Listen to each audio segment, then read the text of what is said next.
gente. Boa tarde a todos. Boa tarde, especial Eduardo aí. Tudo bem, Eduardo? Que bom tê-lo aqui. Tudo ótimo, Dani. Gente, boa tarde. Eu sou a professora Daniele, para quem não me conhece ainda, sou do departamento aí de administração, né? Colega da professora Isabela.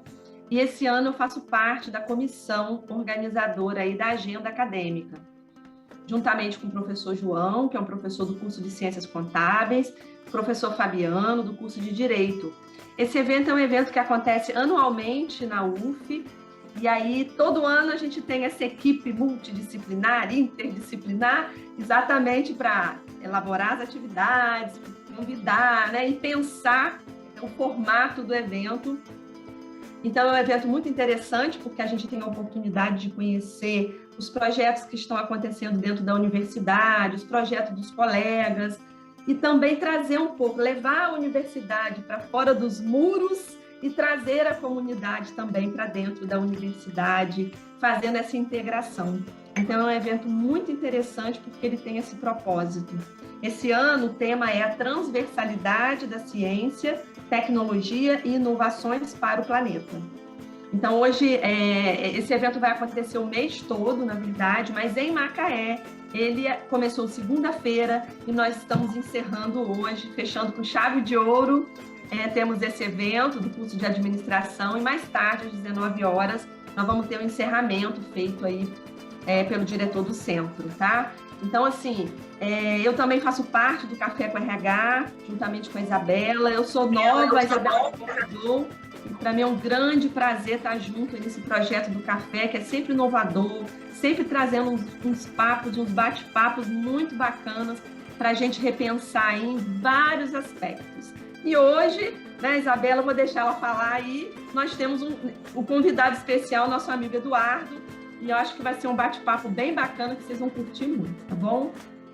Bom evento a todos, e vou deixar a Isabela fazer aí a abertura, e depois eu retorno aqui, se precisar. A gente faz parte do LAPEX PESOT, que é um laboratório de ensino, pesquisa e extensão, pessoas, subjetividades, organizações de trabalho, que envolve grupo de pesquisa e gestão com subjetividade, gestão com pessoas e subjetividade na área de petróleo e gás, o NEST, o Núcleo de Estudos, né, sobre trabalho e vida e ócio, e o Café com RH, né? Então, tudo que acontece é graças a essa equipe maravilhosa, que desde 2012, né, vai revezando, que são todos voluntários, né, e que vão trazendo suas competências, suas habilidades para aprimorar, né, tudo que a gente tem no projeto. Então, gratidão a todos que passaram pelo Café com RH desde 2012. O mérito é nosso por tudo que a gente está conquistando, né, nesses 10 anos, são 10 anos de projeto. Aos professores, que nem a Dani, né, está entrando agora no nosso projeto também, tem o Fábio, tem o Hernani, olha essa linha nova que a gente está conseguindo, né, que a gente conseguiu agora, né, esse ano, a gente conseguiu esse... Vocês estão vendo que eu estou apresentando os slides ou não? Tá? Que apareceu para mim que não estava aparecendo. Enfim, então... a gente está com essa salinha nova no prédio novo, que a maioria de nós nem conhecemos, né, o prédio novo, e a sala de pesquisa, ensino e extensão, que vai ser inaugurada, né, se Deus quiser, ano que vem, quando a gente voltar no presencial, mas olha que coisa linda, né, que envolve todos os projetos. Essa salinha, né, aqui a grande, né, envolve todos os projetos, e essa pequenininha do Café com RH, e o nosso projeto que também ajudou a mobiliar, né, essa sala maior. Então, a gente está muito realizado com tudo que a gente tem conquistado. Ontem, né, foi lançado esse livrinho, que foi fruto do acordo de cooperação técnico-científico com a Aker Solution. Então, gratidão à Aker, né, gratidão ao Ministério Público do Trabalho, que também, por meio de editais que a gente concorreu, que a gente conquistou verba para conseguir mobiliar essas salas. Então, são várias conquistas, né? E a gente agradece a todos, porque o mérito realmente é nosso, né? De todos que apoiam, estimulam, participam, estão com a gente nesses eventos, né?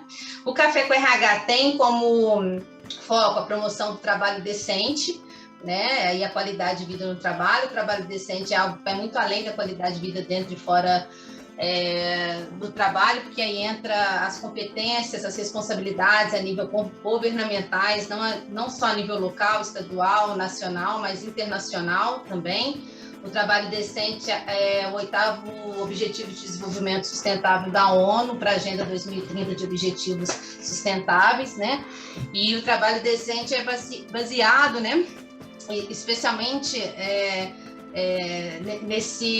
vamos dizer, nessa dimensão da nova economia do bem comum, tão em voga na Europa, em outros países também, mas ainda no Brasil, né, tão distante, infelizmente, aonde que entra a qualidade do ambiente no trabalho, entrando esses indicadores, né, que são os princípios e valores fundamentais no trabalho, tempo de trabalho e carga de trabalho, ou seja, tempo livre fora do trabalho é um indicador de qualidade de vida dentro do trabalho, né? Quanto mais tempo você tem fora do trabalho, você vai ter mais qualidade de vida no trabalho, que é para você poder se cuidar, cuidar da sua saúde, né? Tendo emprego, claro, né, gente? Que acho que o grande problema primeiro é ter emprego e trabalho para depois falar de trabalho decente. No nosso país a questão é tão grave que é até difícil falar de trabalho decente porque a gente não tem nem trabalho, né? Então, mas vamos lá. Onde tem trabalho, pensar um trabalho decente, né?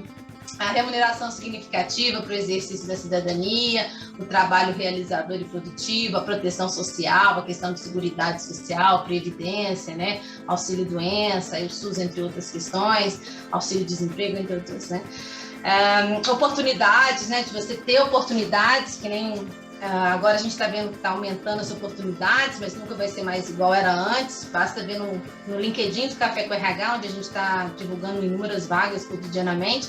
Mas oportunidades é no sentido de se você está num trabalho que não é saudável, que não faz bem, você ter oportunidades, outros lugares para você poder, outras vagas para você poder sair daquilo e ir para um outro lugar melhor. Não ficar refém, né? Quanto menos emprego, mais a gente fica refém daquele emprego que a gente tem e se submete as condições de trabalho que às vezes são muito infelizes. E a saúde e segurança no trabalho. E aí, se eu perguntar, poxa, e hoje, o evento de hoje, né? O planejamento financeiro, né? Tem tudo a ver com isso tudo. E o SOS Educação Financeira, né? Surgiu de uma ideia minha junto com a Daniele, que a gente está promovendo vários eventos com essas temáticas desde o ano passado, né, Dani? E aí já houveram vários. Né? Isso, você podia falar um pouquinho do histórico para aqueles que não acompanharam. E aí chega o Eduardo também para nos ajudar com essa temática. Aí eu passo para a Dani e Eduardo, né, logo depois está com a palavra. Gratidão, tá, Eduardo, novamente aí pela sua presença. Imagina, eu que agradeço. Rapidamente, só para vocês entenderem o contexto, né? Eu estou recém-chegada na UF, cheguei no início da pandemia, Eduardo, não conheço ninguém presencialmente, tudo virtualmente, então eu sou realmente um exemplo.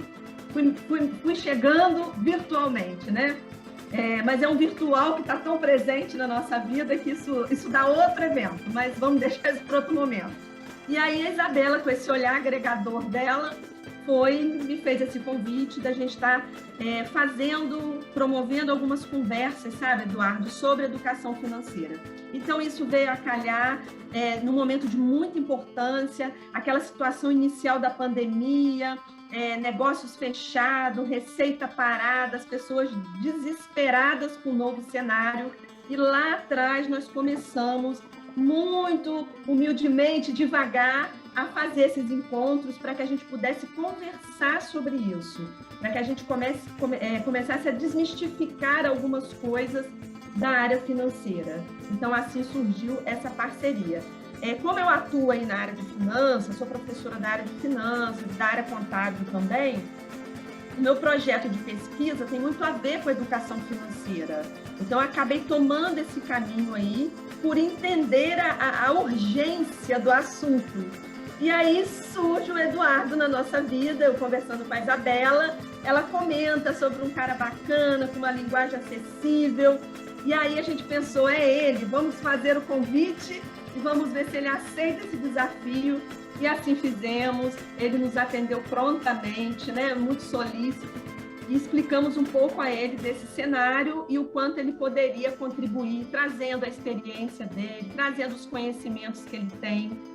O Eduardo, gente, ele é formado pela PUC, tem mais de 10 anos de experiência em projetos de infraestrutura, né? Principalmente na área de energia, é um profissional certificado pela Ancord, empreendedor, como diz ele, aficionado por tecnologia, E eu adorei o seu currículo, porque você colocou lá por gastronomia e vela, achei um barato.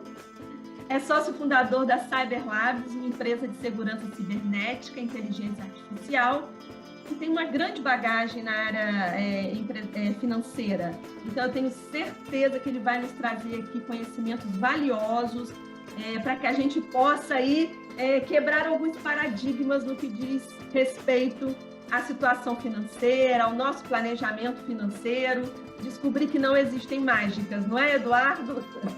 Verdade, então, Eduardo, verdade. Seja bem-vindo, a fala está com você.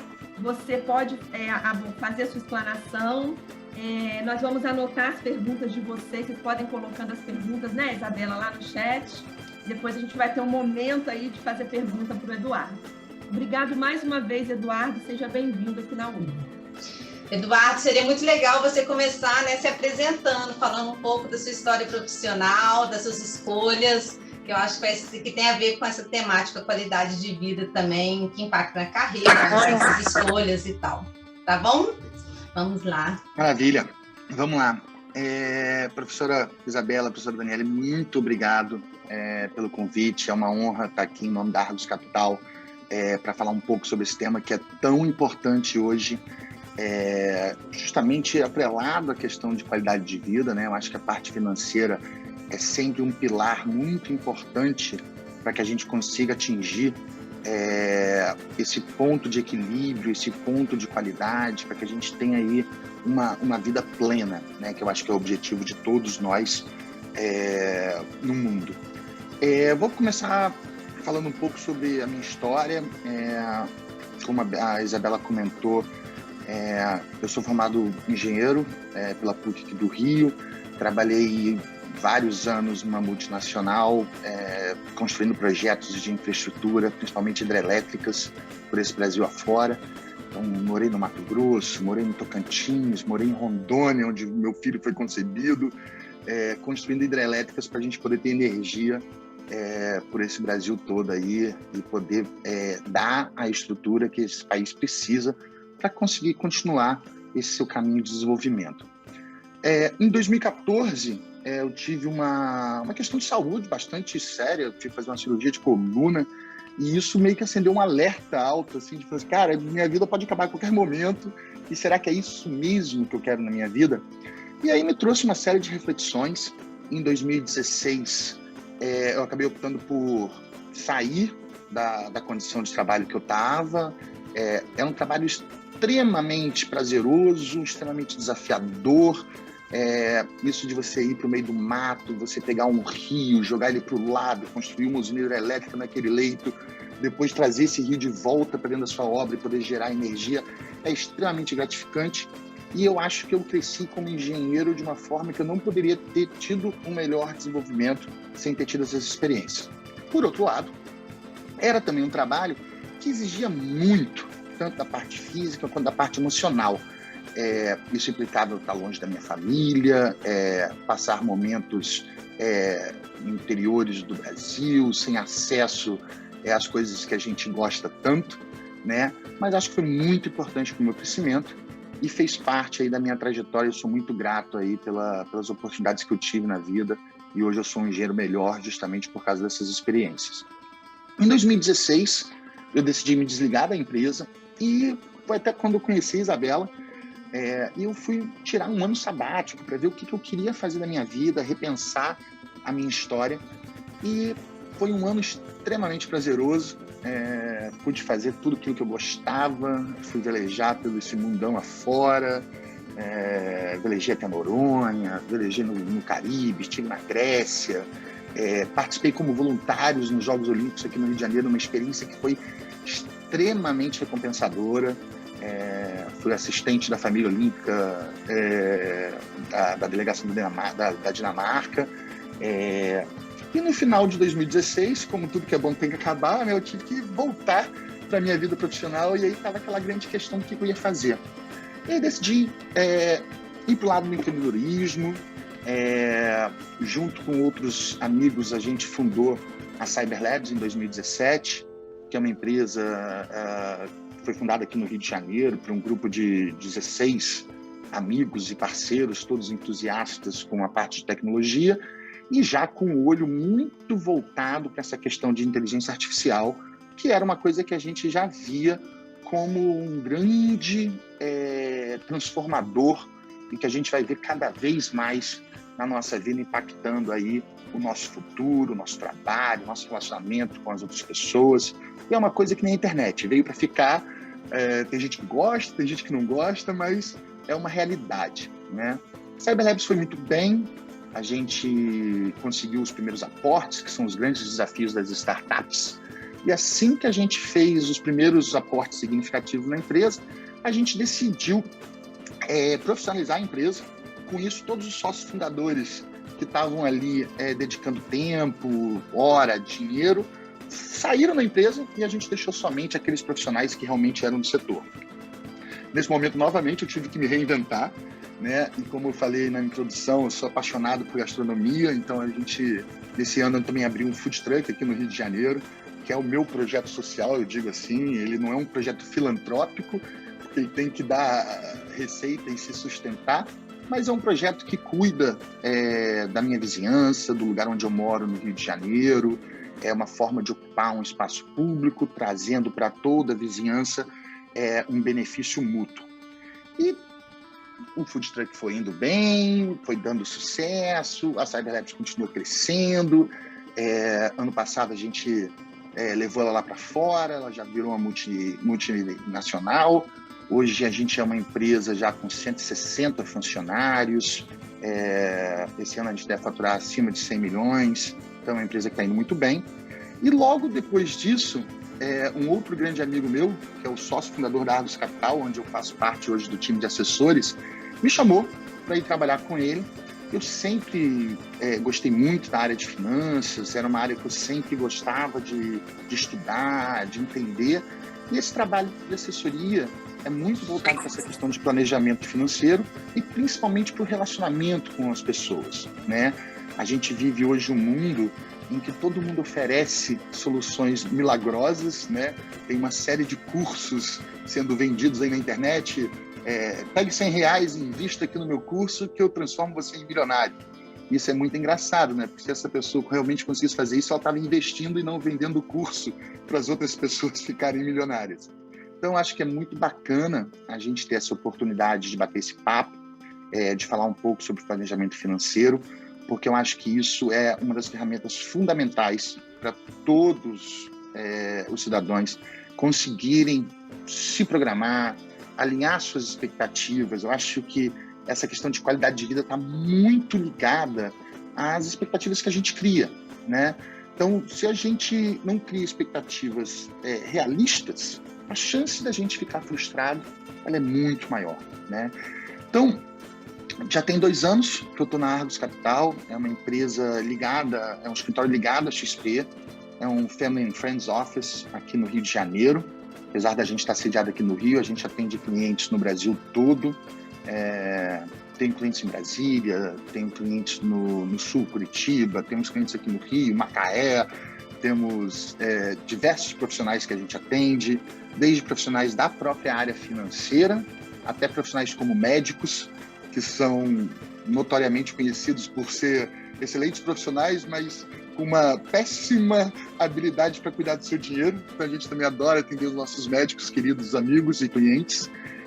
Então a gente tem um escritório que é muito voltado para essa parte de assessoria financeira, tá? Nós somos um dos escritórios mais antigos da base da XP, mas buscamos sempre um crescimento muito orgânico e muito atrelado a indicações de amigos e familiares, tá? Nós estamos sediados aqui no Rio, na Gávea. Nós hoje somos um time de 6 assessores. Já temos mais de 1.000 clientes na base sendo atendidos e estamos aí nessa busca de poder ajudar e auxiliar as pessoas a cada vez mais buscarem aí a sua liberdade e independência financeira, tá? Na apresentação de hoje, eu vou fazer uma apresentação bem simples, tá? Eu estou pegando o roteiro do CFP, que é uma certificação, né? Um Certified Financial Planner. que é uma certificação bastante conhecida no mercado financeiro, justamente para aqueles profissionais que buscam virar esses assessores, esses planejadores financeiros para poder auxiliar aí as demais pessoas no mercado financeiro. O mercado financeiro é uma coisa que cada vez mais chama atenção, né? Acho que as pessoas, hoje a gente teve uma notícia essa semana que a Bolsa registrou o maior número de pessoas físicas ativas esse ano, um ano de crise, um ano de dificuldade financeira para todo mundo, e quanto mais dinheiro falta, mais importante é a gente ter esse domínio e essa noção do que é possível a gente fazer com o nosso planejamento financeiro. Então, eu vou começar com uma apresentação rápida, eu vou seguir os passos que o CFP apresenta, que são 6 etapas na questão do planejamento financeiro. Nós acabamos fazendo as últimas 2 etapas, né, desse passo, mas vou passar rapidamente para que todos conheçam quais são essas etapas do planejamento financeiro e que possam se identificar e ver se aquilo que eles estão fazendo está dentro da linha do que o CFP recomenda, tá? Então, vou abrir aqui a minha tela para a gente começar a apresentação. Como a Isabela comentou, acho que é interessante eu falar rapidinho sobre os pontos. À medida que as dúvidas forem surgindo, vão fazendo suas perguntinhas no chat, que aí no final a gente consegue abordar todas as dúvidas e conversar sobre algum tópico que porventura não tenha abordado durante a apresentação. Beleza? Deixa eu dividir minha tela com vocês aqui. Todo mundo consegue ver aí a tela sem problema? Sim. Beleza? Então, Argos Capital, essa é a nossa empresa, nosso escritório aqui no Rio de Janeiro. E o nosso tema de hoje é planejamento financeiro. O CFP, ele determina 6 etapas, tá, do planejamento financeiro. A primeira etapa... Ué, por que isso mudou? A primeira etapa é justamente aquele primeiro contato com o cliente, né? E é nesse primeiro contato que a gente deve definir a forma que esse relacionamento vai se dar. Muita gente espera que o seu assessor tenha um contato diário, um contato a cada 3 meses. Isso vai variar muito de acordo com o cliente, de acordo com o desejo, com as características de cada cliente. E isso é uma coisa muito importante de ser feita logo no início, para que a gente também deixe claro quais são as expectativas e que a gente possa atender essas expectativas de forma plena, tá? A segunda etapa do planejamento financeiro é justamente a coleta de informações, né? Quais são os objetivos, quais são os dados desse cliente, que informações a gente tem que a gente possa levantar para que a gente possa construir o melhor planejamento possível e personalizado para cada um dos nossos clientes. Tá? Terceira etapa é a questão de análise e avaliação das condições financeiras do cliente. Acho que, de novo, a gente está falando aquilo de alinhar expectativas. Não adianta nada a gente criar uma expectativa de que eu vou juntar R$1 milhão em 2 anos, quando a realidade financeira do cliente não mostra que aquilo é possível, né? Na quarta etapa é a etapa que a gente entra, né, que é a questão de desenvolvimento e sugestões de alternativas para o planejamento financeiro. Na quinta etapa, uma vez que isso foi aprovado e conversado com o cliente, a gente entra na questão de execução dessas recomendações de planejamento financeiro. E a última etapa é o monitoramento das recomendações desse planejamento, para que a gente faça o ciclo completo do planejamento, acompanhamento e desenvolvimento daquele plano, tá?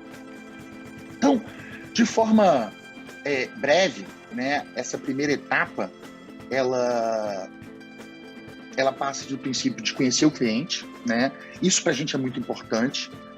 Dos 1.000 clientes que a gente tem na nossa base, a gente busca sempre um relacionamento muito próximo com esses clientes, para que a gente consiga construir um elo de confiança, tá? O mercado financeiro ele é um mercado que ele não é um bicho-papão, mas ele tem seus altos e baixos, né? Então, ter a confiança e saber quem é o nosso cliente é fundamental para que a gente possa ir guiando esse cliente ao longo do mercado financeiro, tá? A primeira coisa que a gente precisa identificar, e isso também é uma questão regulatória, isso é a exigência de todos os órgãos reguladores, é identificar o perfil do investidor, porque é de acordo com o perfil do investidor que a gente consegue determinar o quanto de risco ou de aversão a risco aquele cliente possui, tá? A gente tem alguns casos de clientes que falam assim, não, eu quero mais risco, porque ele, na verdade, está querendo buscar mais rentabilidade, mas, como tudo na vida é uma balança, né? Toda vez que a gente busca maior rentabilidade, a gente está se expondo a mais risco. E muitas vezes eu vejo um cliente falar assim, eu quero mais risco, e na primeira balançada que a bolsa dá para baixo, esse cliente sai correndo porque ele não queria ver o dinheiro dele baixando, né? Então, acho que é muito importante a gente sempre deixar esse critério alinhado para que a gente possa ter sempre uma relação muito transparente com cada um dos nossos clientes, tá? Uma vez feito isso, a gente faz a formalização, né? O desejo daquele cliente, a gente propõe um cronograma de trabalho para aquele cliente e a gente também sempre deixa um alerta para que os canais de reclamação que existem, ou através da XP, ou através do IBCPF, que é o Instituto Brasileiro de Certificação de Profissionais Financeiros. Então, existe sempre uma forma que a gente deixa muito clara para que esse diálogo possa fluir sempre de uma forma muito natural. Passada a primeira etapa,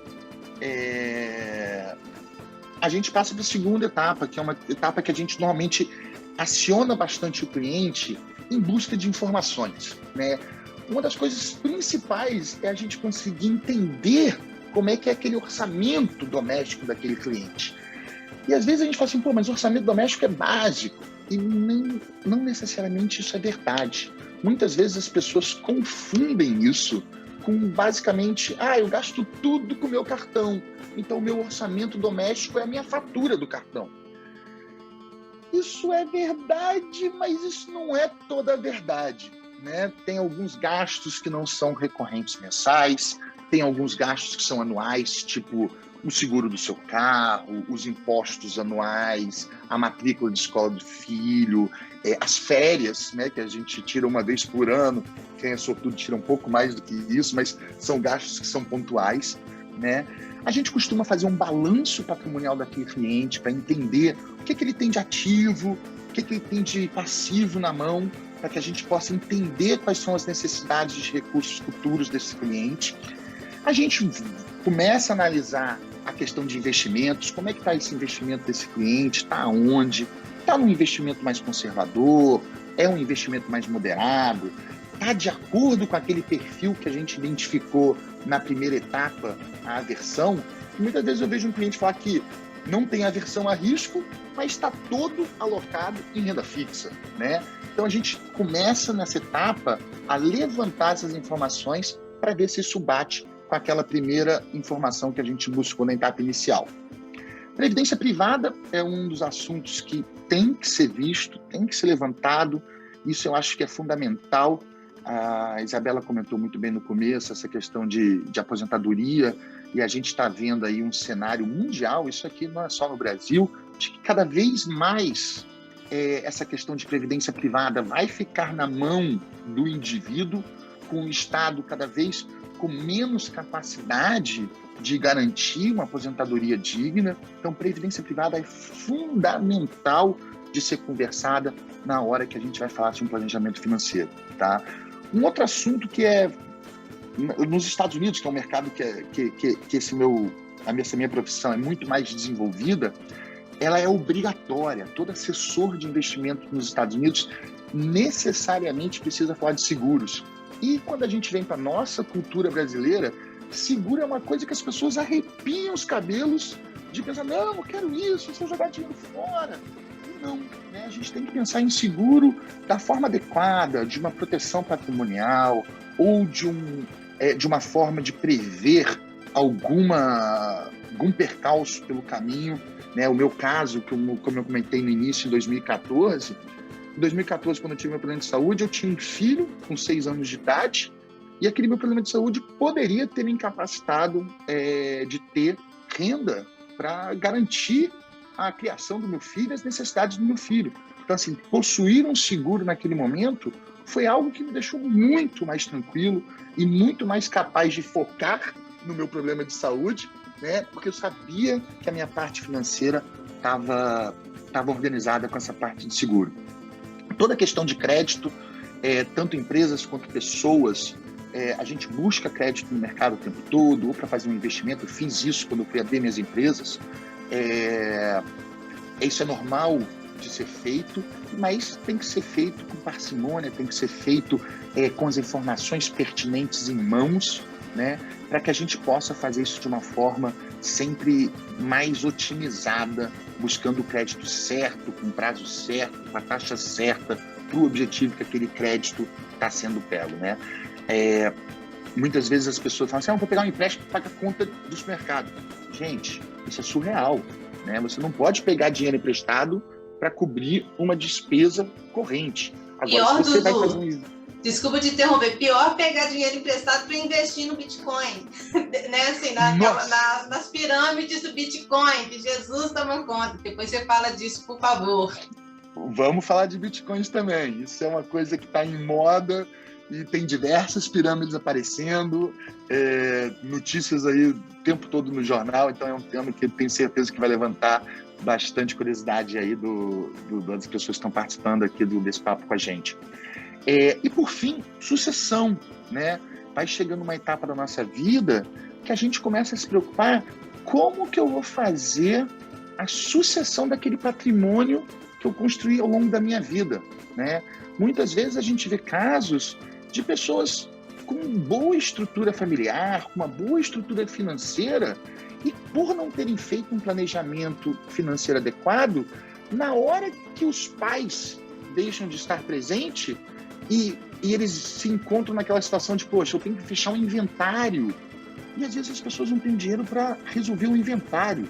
Você tem um patrimônio, às vezes, gigantesco de 2, 3, 4 milhões a receber, mas elas não conseguem pagar os 200, 300 mil reais que é necessário para liberar aquele inventário para frente. Então, sucessão também é um dos pontos muito importantes na hora que a gente está levantando esses assuntos com clientes.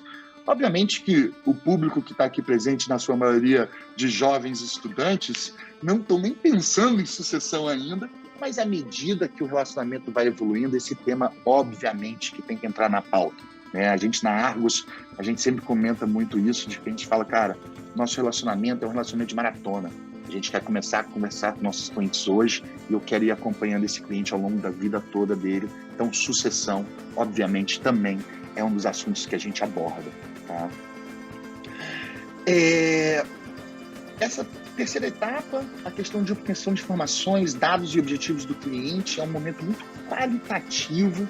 É nessa hora que a gente começa a tentar extrair do cliente quais são os seus objetivos, o que você quer nos próximos 2, 3 anos, que é o que, né, a gente classifica ali de curto prazo, quais são os seus objetivos de médio prazo e quais são aqueles objetivos de longo prazo, né? Será que eu preciso juntar dinheiro agora para comprar um apartamento? Ou será que meu objetivo de médio prazo é ter uma grana reservada para ir fazer o meu mestrado na Europa, nos Estados Unidos, né?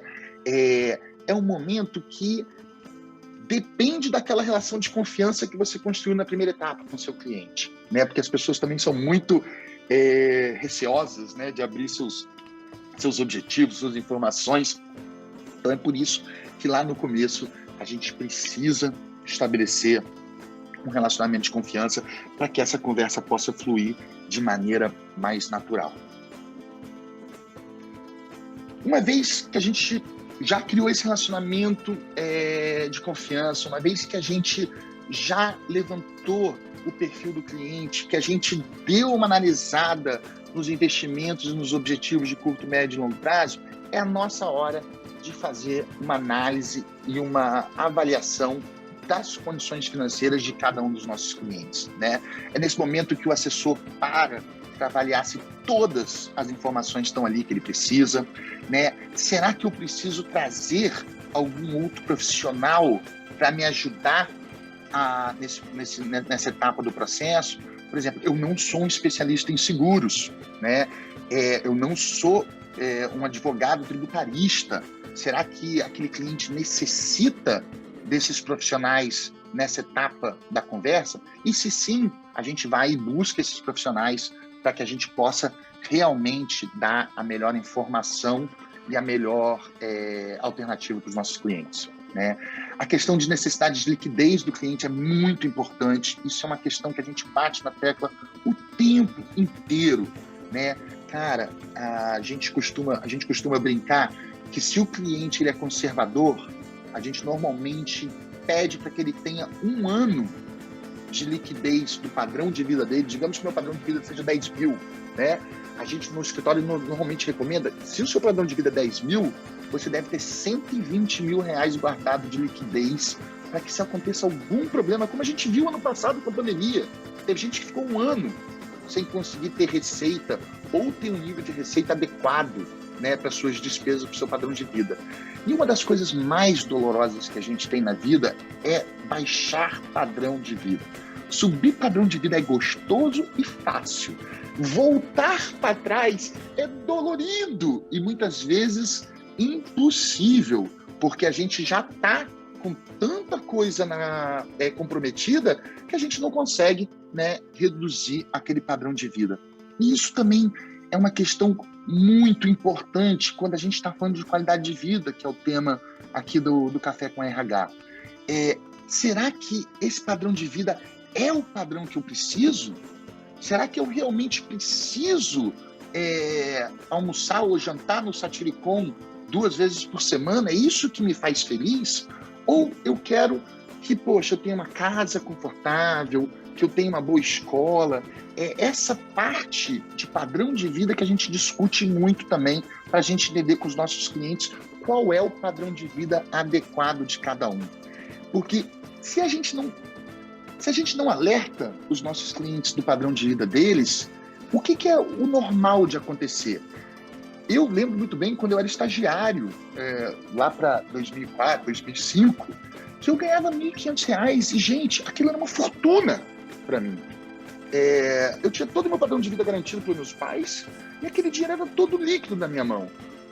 Hoje a gente ganha muito mais e eu estou muito mais apertado do que eu estava naquela época, porque, né, hoje eu tenho que bancar todo o meu padrão, bancar o meu filho, bancar a escola, né? Então, assim, é muito importante a gente ter essa questão de padrão de vida alinhado e o nosso cliente está ciente do seu padrão de vida. Da mesma forma que eu falei que muitos dos clientes não entendem aquela questão de orçamento doméstico, tem muita gente que não consegue dizer qual é o seu padrão de vida. Ah, não, eu gasto tanto no cartão. Tudo bem, cartão é uma coisa, mas é esse padrão de vida que você precisa, né? Qual é o padrão de vida que você quer?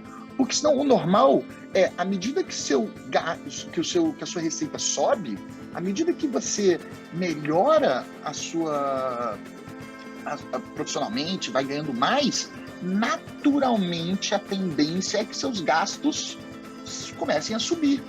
E se você conhece o seu padrão de vida, você fala assim, não, peraí, eu só preciso disso para viver bem. Então, quando eu aumento a minha receita, a minha capacidade de reserva aumenta também. E a gente é muito engraçado isso, porque na maioria das vezes a nossa vida começa com uma capacidade baixa de geração de receita, a gente vai aumentando essa capacidade de geração de receita até por ali seus 40, 50 anos, e dali para frente a nossa capacidade de geração de renda tende a diminuir. Existem casos atípicos em que a pessoa continua gerando dinheiro e fazendo recursos até seus 60, 70, 80 anos, mas na grande média a gente tem ali entre nossos 30, 40 e 50 anos com o nosso maior potencial de geração de receita. E é justamente nesse momento que a gente precisa estar muito atento para estar criando e construindo as reservas para que a gente tenha uma tranquilidade financeira no nosso futuro, tá? A gente volta a falar aqui sobre risco com o cliente, né? Se realmente entende qual é a questão do risco, porque as pessoas, a gente passou por uma fase agora que o Brasil estava com juros na casa de 2% ao ano. Isso nunca tinha acontecido no nosso país. E as pessoas estavam revoltadas que os seus investimentos não estavam rendendo mais 1% ao mês. E até a gente explicar para eles que, gente, ela rendia 1% ao mês porque a inflação estava crescendo 1% ao mês, né? Agora que a gente está numa situação de 2% ao ano, seu rendimento também vai baixar para 2% ao ano, né? Isso, quando a gente está falando ali do nível baixo, básico de risco, né? É quando a gente está atrelado ali a Selic, a renda fixa, ela normalmente segue essa taxa de juros do Banco Central, né? E por último, uma das coisas que a gente acha fundamental para avaliar essas condições financeiras é olhar o imposto de renda dos nossos clientes. É pelo imposto de renda que muitas vezes a gente mostra para o nosso cliente que o padrão de vida dele não é os 10 mil que ele acredita que seja, e na verdade é 15, 20, 25, porque o imposto de renda, ele tem uma beleza que ele olha uma janela fechada de um ano. Ali naquele seu imposto de renda, você diz, olha, eu recebi 300 mil reais esse ano. As pessoas falam, nossa, mas eu recebi tudo isso? Você fala assim, porque teve o prêmio, teve o PLR, teve as férias, teve salário, teve 13º. E aí quando você vê, você tem aquele montante de dinheiro. E se você, no final daquele ano, que recebeu 300 mil, só juntou 50, é porque os outros 250 são o seu padrão de vida. É aquilo que você gastou ao longo do ano. Então, o imposto de renda é fundamental nessa etapa de levantar as condições financeiras do cliente. É óbvio também que cada um tem a sua peculiaridade. Médico, o imposto de renda de médico é uma confusão, porque ele às vezes recebe de empresa, às vezes ele recebe de fora, ele faz uma cirurgia com um amigo, recebe uma parte, mas quando a cirurgia é com ele, é ele que recebe. Então, muitas vezes o imposto de renda não é 100% quadradinho e fácil da gente analisar, mas é uma ferramenta fundamental para essa análise e avaliação das condições financeiras de cada um dos nossos clientes. Uma vez que a gente passou por essas 4 etapas, a gente chega na questão de sugestão e alternativa de planejamento financeiro para o cliente, né? A gente conversa com ele, alinha a questão de perfil novamente e a gente começa a dividir a parte de sugestão de investimentos na questão de curto, médio e longo prazo. E aí sim, a gente sempre fala que, olha, risco é algo muito interessante, é algo que pode trazer retornos acima da média do mercado, mas longo prazo são janelas de 5 a 10 anos, né? Então, assim, você vai comprar uma empresa que você acredita, cara, aquela empresa, aquela ação, ela pode flutuar no mercado diariamente. Mas se é uma boa empresa, daqui a 5, 10 anos, aquela ação vai estar valendo muito mais do que aquilo quando você comprou no momento D0, né? Renda fixa, renda variável, qual é a melhor alternativa para aquele cliente, né? Quando a gente estava no cenário de juros a 2% por ano, uma galera migrou para renda variável em busca de melhores rendimentos. Agora, a gente está vendo o Banco Central numa trajetória clara de aumento de taxa Selic e a gente volta a ver renda fixa pagando 1% ao mês. A gente já começa a ter títulos pré-fixados pagando 10%, 12% ao ano, né? A gente começa a ver títulos atrelados à inflação pagando IPCA mais 6%. Isso te garante uma rentabilidade de 0,5% real, acima da inflação. E quanto maior os juros, né, mais volatilidade você vê em ação. Então, é um momento que a gente está vendo crise e bolsas, não só no Brasil, mas bolsas tendo seus valores reajustados após passarem por altas históricas recentes.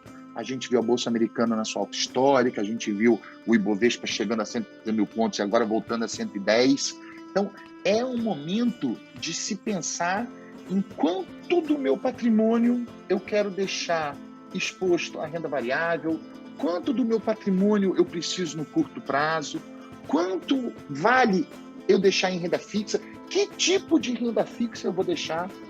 Ela vai ser pós-fixada? Ela vai ser pré-fixada? Ela vai ser atrelada a um indicador de inflação, como é o IPCA aqui no nosso mercado, né? É esse momento em que a gente começa aí, é muita questão do nosso trabalho, né, depois de ter feito aquele levantamento todo com os nossos clientes, da gente propor para o cliente, olha, essa é a nossa sugestão. Obviamente que aquilo vai ser sempre conversado e feito os ajustes finos de acordo com a escolha do cliente. Mas é nesse momento em que a gente consegue começar a desenhar uma proposta de investimento para cada um dos nossos clientes. E por último, a questão de dolarização, né? Será que vale a pena eu botar uma parte do meu dinheiro em dólar? Será que não? De forma simples, o que a gente costuma recomendar é: você tem algum passivo em dólar? Seu filho está estudando no exterior? Se sim, se você tem passivo em dólar, a gente recomenda que você faça sim uma dolarização na sua carteira para que você possa se proteger daquele passivo. Agora, se sua vida é toda no Brasil, se o seu gasto é todo no Brasil, será que vale a pena você especular cambialmente? Porque câmbio, moeda, é fluxo. A gente não tem muito controle disso, né? Se tiver mais dólar entrando no Brasil, o dólar baixa. Se tiver mais dólar saindo do Brasil, o dólar sobe. Então, quem consegue prever fluxo, se te falar que consegue, desconfie. Porque esse cara descobriu uma bola de cristal que ninguém no mercado tem, né? Porque dólar é fluxo de moeda. E isso varia do dia para a noite. Agora, como planejamento financeiro, se você tem uma despesa dolarizada, naturalmente você deve fazer uma proteção de dólar na sua carteira de investimentos. E aí, tanto faz se o dólar subiu ou o dólar desceu, porque o seu passivo também vai subir e vai descer conforme o dólar. E aí você vai ter aquela parte protegida da sua carteira, tá?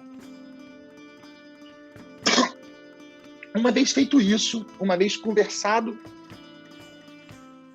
com os clientes, para fazer os ajustes finos desse planejamento, a gente entra na fase de execução desse planejamento financeiro.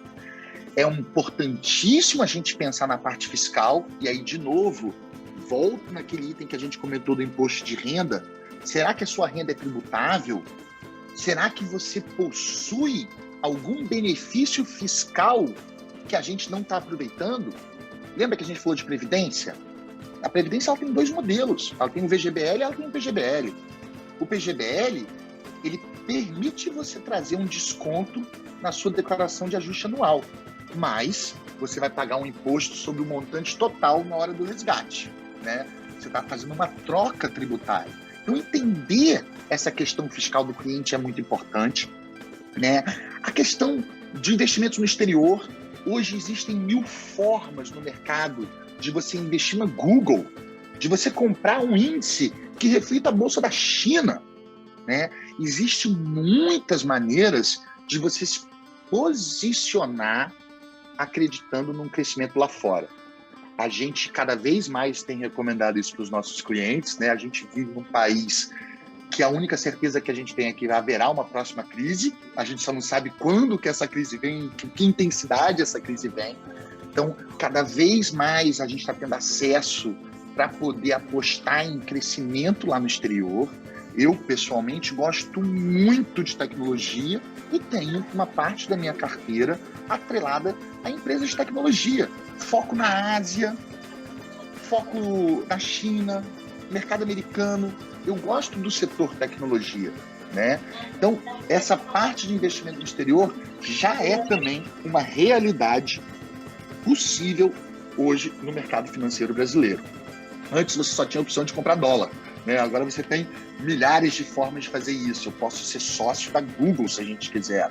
A gente pode ser sócio da Amazon, né? Comprando as BDRs deles aqui no Brasil. Será que a Amazon é a empresa que eu realmente acredito que vai daqui a 10, 15 anos continuar sendo essa potência que a gente está vendo hoje, né? A Disney tem BDRs agora aqui no Brasil, né? Então, assim, existem formas da gente investir no exterior de diversas maneiras e isso vai depender muito do perfil de cada cliente, do objetivo de cada cliente, né?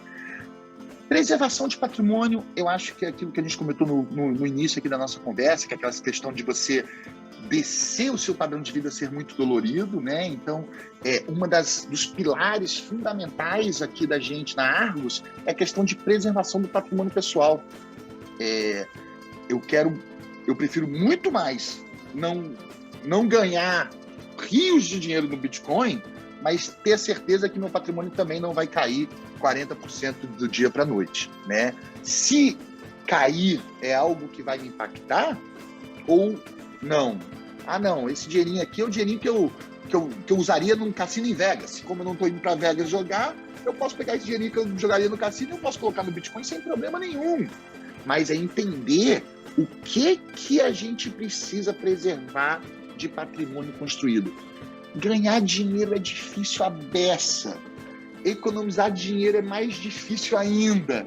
Então, uma vez que você conseguir fazer essas duas etapas dolorosas, arriscar esse seu patrimônio, tem que ter muita parcimônia, né? A questão de aposentadoria, como a gente falou, previdência, faça um VGBL, faça um PGBL. Qual é a melhor forma de eu garantir minha aposentadoria? Meu pai gosta de garantir a aposentadoria via ação. Ele gosta de comprar empresas que ele acredita que vão ser boas no futuro, e ele fala, não, minha aposentadoria estou colocando em ação. Né? Isso depende muito de cada perfil. Né? E, de novo, orçamento doméstico. Tá certo, você está vivendo dentro do seu orçamento, é isso mesmo. A gente precisa ajustar o seu planejamento porque o seu orçamento cresceu. Às vezes você teve um novo filho, né? Às vezes você decidiu fazer uma nova faculdade, às vezes você decidiu parar de trabalhar para fazer um mestrado, aquilo vai afetar seu orçamento doméstico. O orçamento doméstico é uma ferramenta fundamental, mas ela não é estática. Ela é uma coisa viva e ela muda de acordo com a fase da vida de cada um, né? Será que vale a pena eu imobilizar? Aqui no Rio de Janeiro os apartamentos estão olho da cara. Será que vale a pena eu pegar R$1 milhão para comprar um apartamento em Botafogo? Ou será que vale a pena, né, eu viver de aluguel nessa etapa da minha vida? Né? Eu vou priorizar investimento ou eu vou priorizar consumo nessa etapa de vida? Eu lembro quando eu tinha meus 25 anos, a prioridade era consumo. E basicamente cerveja. Né? A gente hoje já está numa fase que eu estou muito mais preocupado em construir uma carteira, pensar no meu futuro, fazer investimento, e eu vou tentando segurar o meu consumo, aquilo que é o essencial para garantir o padrão de vida que me deixa confortável. A minha namorada tem um problema sério com o consumo. Eu falo assim, Cris, você tem um belo de um salário, você tem uma renda boa, mas você não consegue juntar dinheiro porque você não consegue passar uma semana sem ir no shopping, comprar uma roupa nova. Né? E será que realmente precisa disso? E é muito engraçado, porque a gente vai passando esses conceitos para os nossos filhos. Né?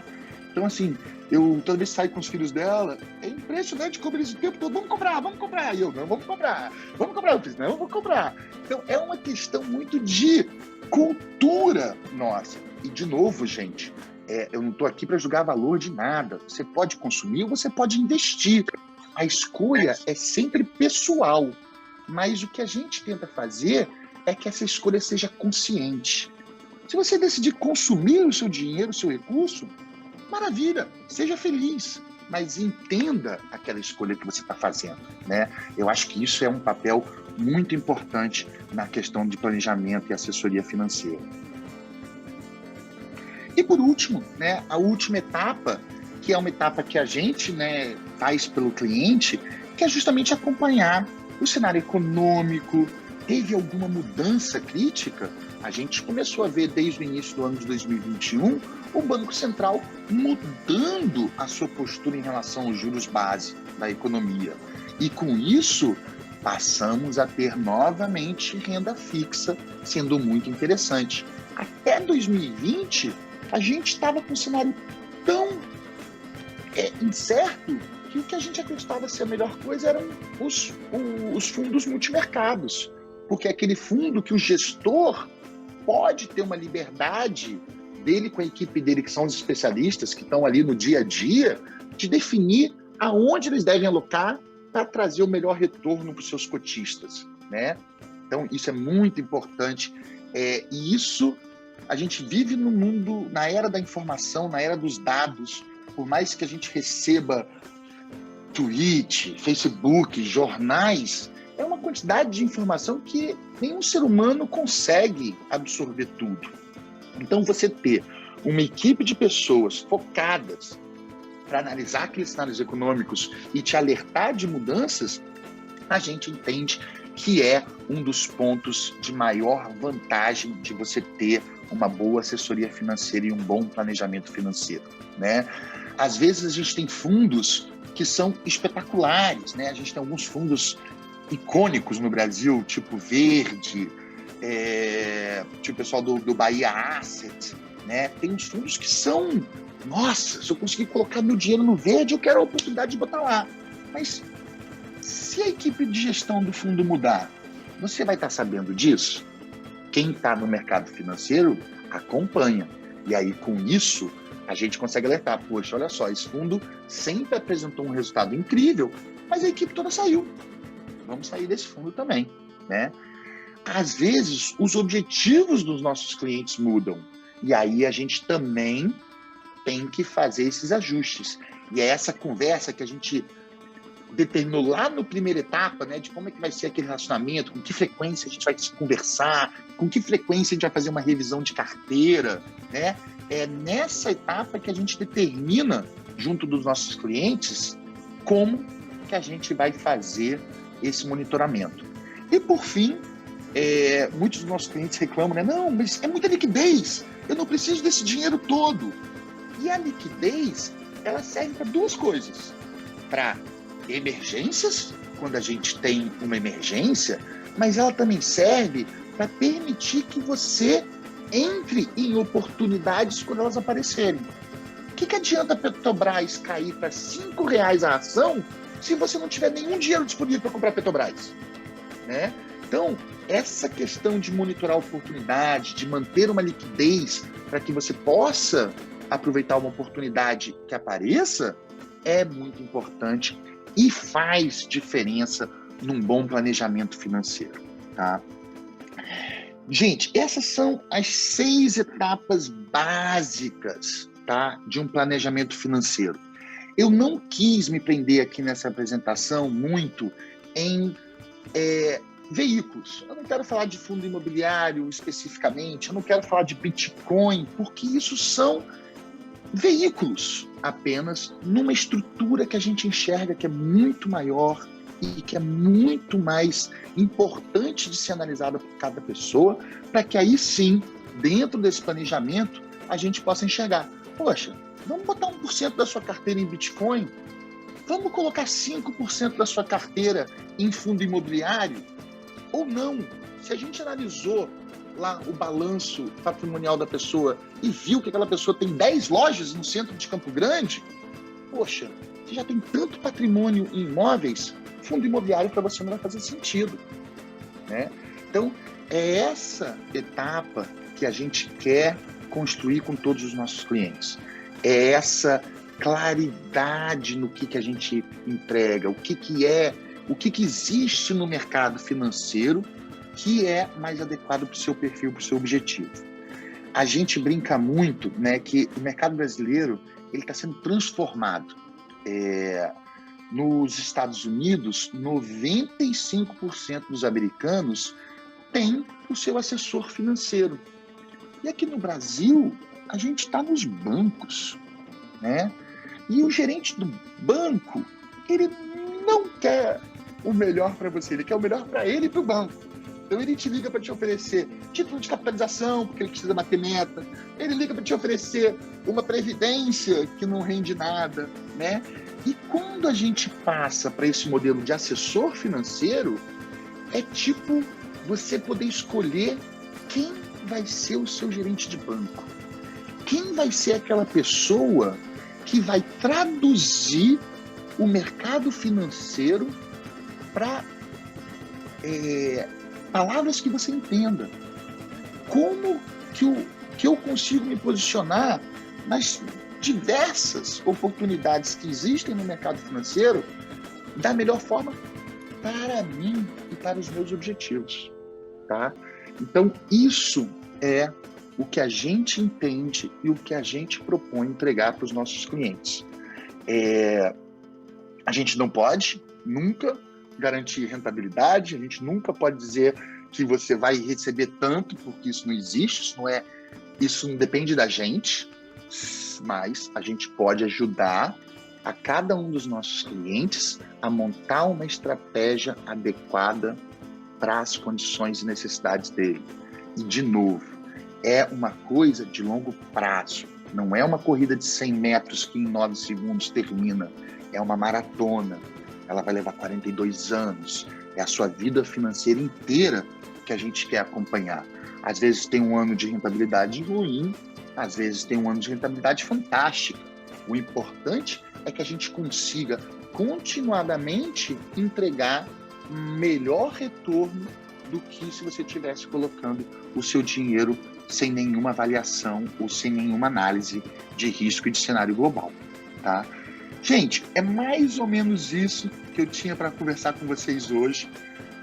Espero que tenha sido útil esse papo. Eu estou deixando aqui na tela os meus contatos pessoais e os contatos da empresa. Embaixo tem aí nosso site, que quem quiser dar uma olhadinha pode olhar.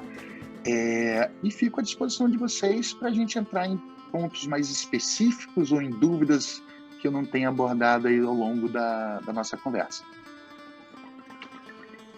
Bom, Eduardo, antes da gente entrar aí com as perguntas, eu queria fazer aqui um comentário, né? Maravilhoso a sua panorâmica. Você fez uma panorâmica. E é isso que a gente precisava realmente. Às vezes o tempo é muito curto para a gente entrar em algum detalhe específico, né? Teríamos que ter diversas aulas. Então, essa aula que você deu com esse panorama é perfeito, porque muitas vezes a gente acha que planejamento financeiro, eu vou lá, vou montar uma carteira variável, fixo e está tudo certo. Então, o que você trouxe de informação, mostrando como é necessário uma série de elementos, me fez lembrar aqui uma comparação grosseira, mas que eu queria fazer. Quando a gente não está bem, Eduardo, de saúde, a gente faz o quê? A gente procura um médico, né? Vai ouvir, vai fazer os exames, né? Vai fazer o exame de sangue. E ali eu vou detectar onde não está bom, onde eu preciso melhorar. Eu não sei por que a gente acha que na área financeira tem mágica, né? Tem passe de mágica de um dia para o outro. Então, assim, a sua abordagem é perfeita. E aí eu vou brincar aqui com algumas coisas rapidinho. Por isso a nossa parceria com a psicóloga Isabela, entendeu?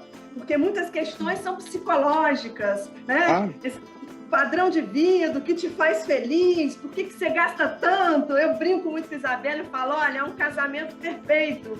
A gente precisa dessa interdisciplinaridade com outras áreas, porque você mostrou isso. É muito além do que conhecimento financeiro.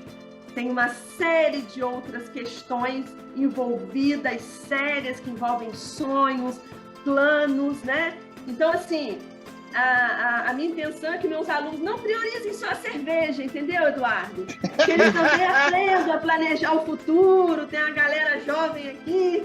Então, assim, eu só queria, assim, a Isabela tem várias perguntinhas aí. A Viviane, ela brincou aí em algum momento e disse assim, alguns termos difíceis. Realmente, como o Eduardo disse, não é do dia para a noite, né, Eduardo? A gente vai cada vez aprendendo um pouquinho mais sobre o assunto.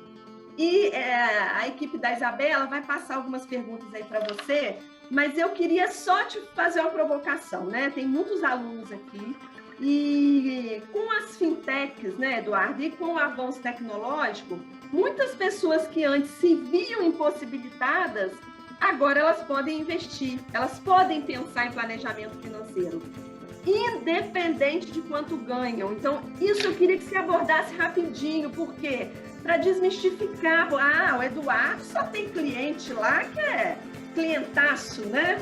E aí, como é que eu aqui vou fazer enquanto estagiário ganhando R$1.500, R$1.000?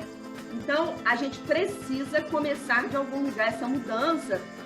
E eu queria que você abordasse isso, já que tem uma galera grande aqui de universitários. Claro. Isso que você comentou, Daniela, é fundamental. Eu acho que é só para dar uma reforçada. Todo mundo já está acostumado a ter o seu personal trainer para cuidar do seu corpo. Tem muita gente que tem a sua nutricionista para cuidar da sua dieta. Todo mundo tem o seu clínico para cuidar da sua saúde. Então, todos deveriam ter o seu assessor financeiro para te ajudar a desmistificar esses termos estranhos que a Viviane comentou, né? Como você falou, o mercado financeiro está cada vez mais aberto para todos, né? Você consegue investir no Tesouro Direto a partir de R$100. A XP, que é a base que a gente é atrelada, ela não cobra nada para você abrir conta. Você tem investimentos a partir de R$100 que você pode fazer em empresas lá fora. Eu posso comprar Bolsa Americana investindo R$100, se eu acreditar que a Bolsa Americana é o meu melhor caminho, né? O que é muito importante da gente ressaltar nessa conversa, e principalmente para os jovens, né? Para você ser rico, você não precisa ganhar muito. Você precisa viver com menos do que você ganha, independente de quanto seja esse parâmetro, né? Se você ganhar R$2 e conseguir viver com 1, ao longo de 50 anos, você vai se tornar uma pessoa rica, né? Não estamos aqui para prometer o ticket da loteria da Mega Sena, né? Não é isso. É construção, é trabalho. Tem uma frase que é muito famosa que diz que você precisa de 10.000 horas para se tornar bom em qualquer coisa. Você não vira o Neymar do dia para a noite. Você não vira um Ivo Pitangui do dia para a noite.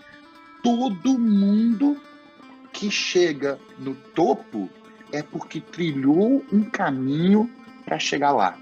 E a mesma coisa acontece com a independência financeira. Você pode escolher ir para um banco digital que vai remunerar o saldo da sua conta a 100% do CDI, coisa que banco nenhum comercial faz, né? Você pode abrir sua conta na XP, que é custo zero para você abrir sua conta. E uma das coisas que a gente gosta muito do ecossistema que a XP cria é que a XP sempre foi muito voltada para a educação financeira. Então, só de você abrir a sua conta na XP, você já passa a ter acesso a uma série de conteúdos educacionais, de cursos, para que você possa ir cada vez mais entendendo do assunto. E eu brinco muito que, assim, para mim, o melhor cliente não é aquele que é de 1 milhão. Adoro clientes de 1 milhão, tá? Mas, para mim, o melhor cliente é aquele que é educado financeiramente. Que quanto mais educado financeiramente aquele cliente é, mais rica é a minha troca com ele e mais rico é o que a gente pode ofertar para ele em termos de troca, de conversa. Então, assim, se puder deixar um recado para a galera, invista na sua educação financeira. Da mesma forma como a gente investe horas na academia toda semana para ter o corpo que a gente quer ter, da mesma forma que a gente investe horas na faculdade para virar o profissional que a gente quer ser. Quanto tempo, quantas horas de estudo você precisa para virar um doutor em qualquer assunto, né? Então, comece já a sua maturidade financeira. O quão antes você começar a tratar do seu dinheiro com carinho, mais fácil vai ser essa caminhada e mais rápido você chega nos seus objetivos. Muito bom, muito bom. Obrigado, querido. Queria que você desse esse recadinho para não ficar essa impressão que a gente está falando para grandes, né? Não. A gente na Argos, a gente trabalha com todo tipo de cliente. A grande maioria dos escritórios trabalham com todos os tipos de cliente. O que muda muito é que, dependendo do valor de carteira de cada cliente, a necessidade de troca com o seu assessor muda, né? Aquele cara que junta R$100 por mês, cara, o trabalho é dele de juntar, né? A gente não tem que trocar diariamente. Agora, um cara que tem 100 mil operando em day trade, esse cara precisa de um acompanhamento diário, né? Então, assim, o que vai determinar o quanto que você precisa de auxílio, ou que tipo de relacionamento você vai ter com o seu assessor, é justamente a sua capacidade de acumular, a sua necessidade de apoio, o seu perfil de risco. mas nada impede de você começar com R$50. Eu tenho um dos funcionários do meu food truck que é meu cliente na XP. A gente abriu a conta com ele e eu brinco com ele, eu falo assim, Ricardinho, toda vez que eu te pagar um prêmio, metade do prêmio você pode usar para consumo, a outra metade você é obrigado a colocar na sua conta de investimento lá na XP, que eu fico de olho, né? Então, assim, é da base, é do começo, é ali do início que a gente precisa cuidar, né? Depois que você tem 3, 4, 5 milhões na conta, gente, financeiramente você está tranquilo, né? O que a gente precisa se preocupar é justamente agora. É quem está ganhando R$1.000, é quem tem dificuldade de juntar a passagem para ir das férias no carnaval, né?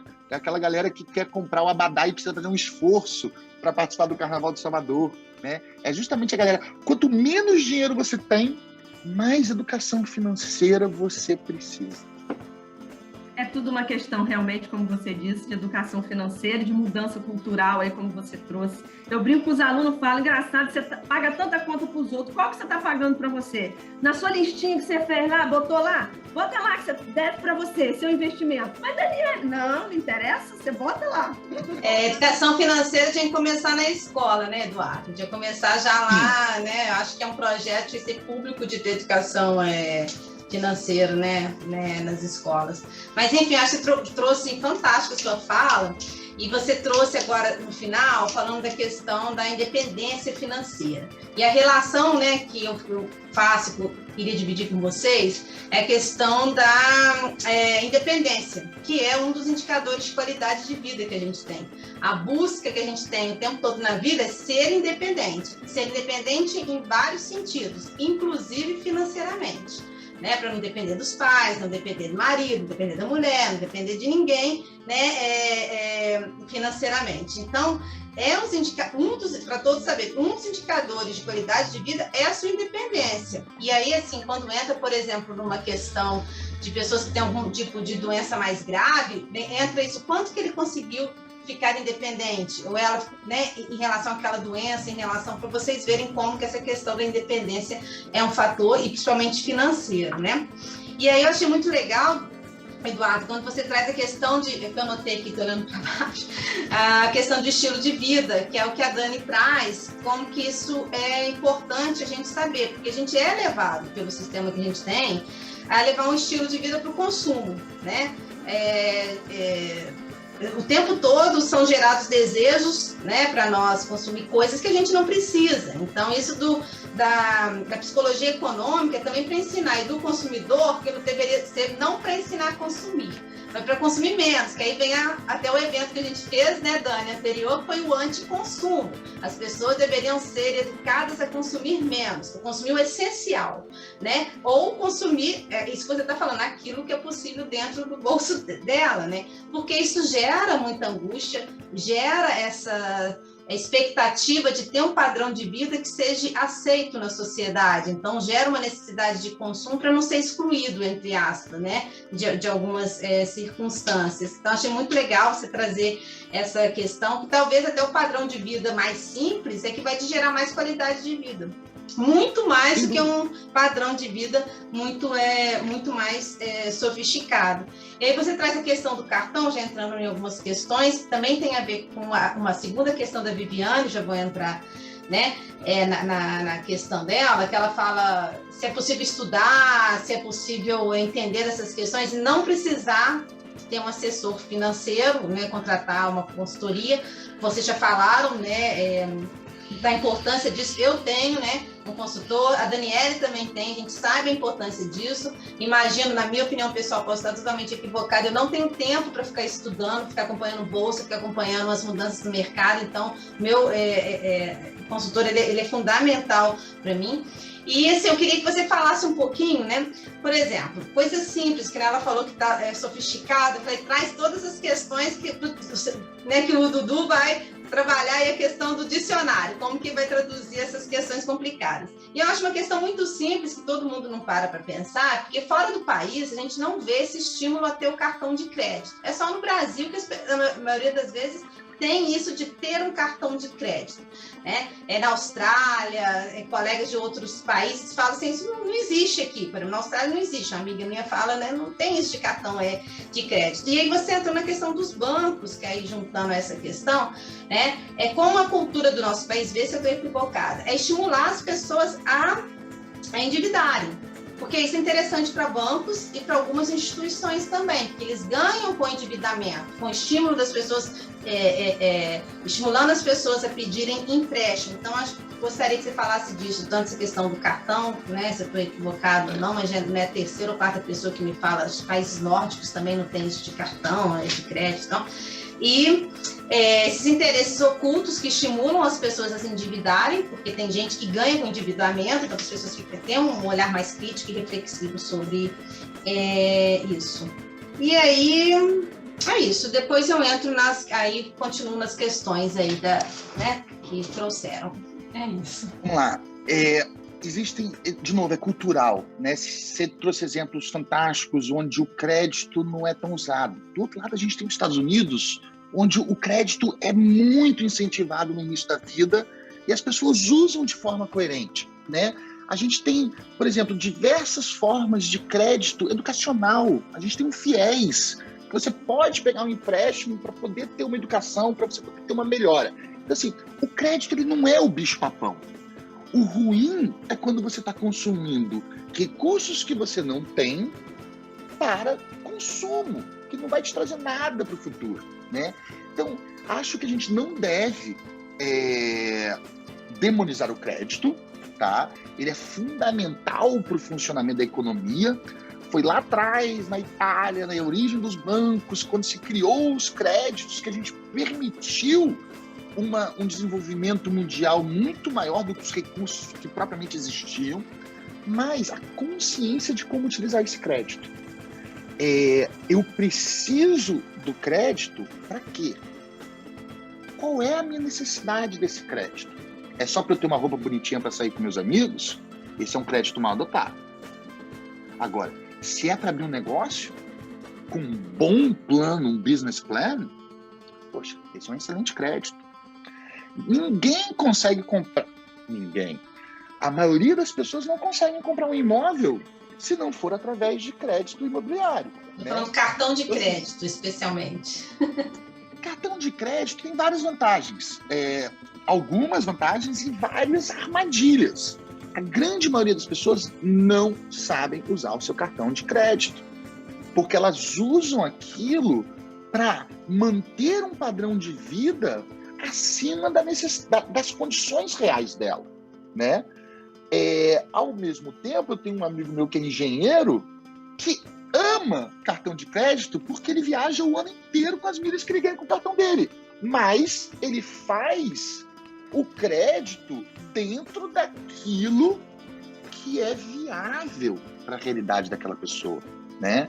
Eu já tive amigos meus que falam assim, Eduardo, eu não tenho maturidade para ter cartão de crédito, porque eu saio numa noite, acho que eu sou o rei Abdullah, né, das Arábias, e o meu cartão de crédito me permite fazer loucuras na vida, né? Então, assim, o cartão de crédito, ele é uma ferramenta com um dos juros mais altos que existem no mercado.